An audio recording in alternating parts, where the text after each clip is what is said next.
নিউজলৈ আপোনালোকক স্বাগতম। চীনৰ সহায়ত উত্তৰ-পূব দখলৰ হুংকাৰ বাংলাদেশৰ। ভাৰতে যদি পাকিস্তানক আক্ৰমণ কৰে তেন্তে ভাৰতৰ উত্তৰ-পূবৰ 7খন ৰাজ্য দখল কৰিব লাগিব বাংলাদেশে।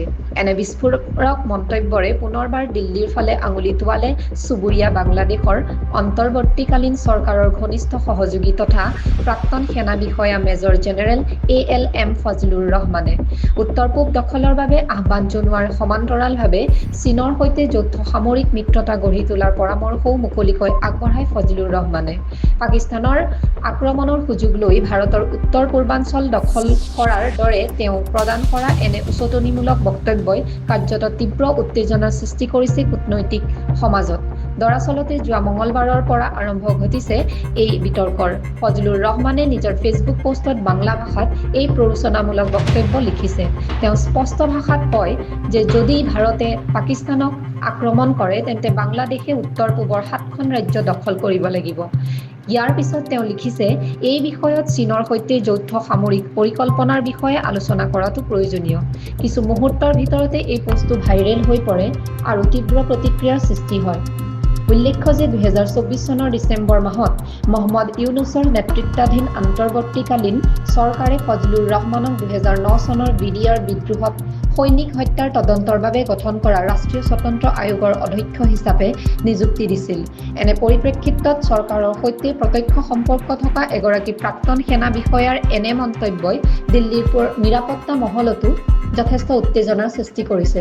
অৱশ্যে ফজলুৰৰ এই মন্তব্যক লৈ উপমহাদেশীয় ভূ ৰাজনীতিত তীব্ৰ বিতৰ্কৰ সূচনা হোৱাৰ পিছতে তেওঁৰ এই বক্তব্যৰ পৰা ফালৰি কাটে ইউনুছ চৰকাৰে। বাংলাদেশৰ বৈদেশিক মন্ত্ৰালয়ে কয় যে এই মন্তব্যই চৰকাৰৰ স্থিতি বা দৃষ্টিভংগীক প্ৰতিনিধিত্ব নকৰে।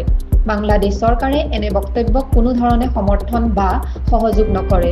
লগতে প্ৰাক্তন সেনা বিষয়াগৰাকীৰ এই ব্যক্তিগত মতামতক বাংলাদেশ চৰকাৰৰ স্থিতি বুলি ধৰি নল'বলৈও সকলোকে আহ্বান জনায়। বৈদেশিক মন্ত্ৰালয়ে লক্ষণীয়ভাৱে এই বিতৰ্কৰ পূৰ্বে যোৱা মাৰ্চ মাহত চীন ভ্ৰমণৰ সময়ত ইউনুছ নিজেই কেইবাটাও বিতৰ্কৰ মাজত সোমাই পৰিছিল।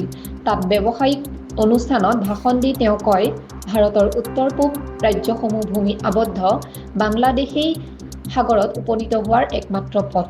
ভাৰত মহাসাগৰৰ একমাত্ৰ ৰক্ষক আমিহে।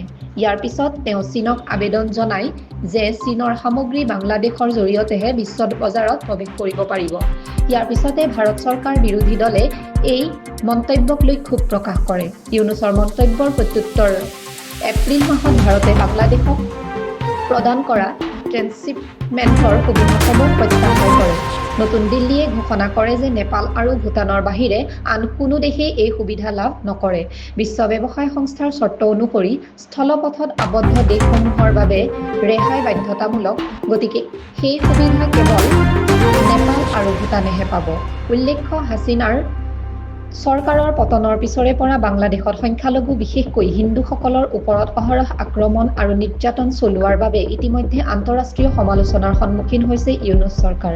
এই পৰিস্থিতিত ভাৰতৰ অখণ্ডতাৰ বিৰুদ্ধে এনে এক উত্তেজক স্থিতি গ্ৰহণ কৰি এতিয়া ঢাকাই দক্ষিণ এছিয়ালৈ এক বিপদজনক বাৰ্তা প্ৰেৰণ কৰিছে, যিয়ে কেৱল সীমান্ততে নহয় ভাৰত চীন বাংলাদেশৰ সম্পৰ্কৰ সামগ্ৰিক ছবিখনতো নতুন উত্তেজনাৰ ইংগিত দিছে। এনেধৰণৰ বাতৰিসমূহ পাই থাকিবলৈ অসম নিউজ চেনেলটো ছাবস্ক্ৰাইব কৰিবলৈ নাপাহৰিব। লগতে কাষতে থকা বেল আইকনটো দবাবলৈ নাপাহৰিব। ধন্যবাদ।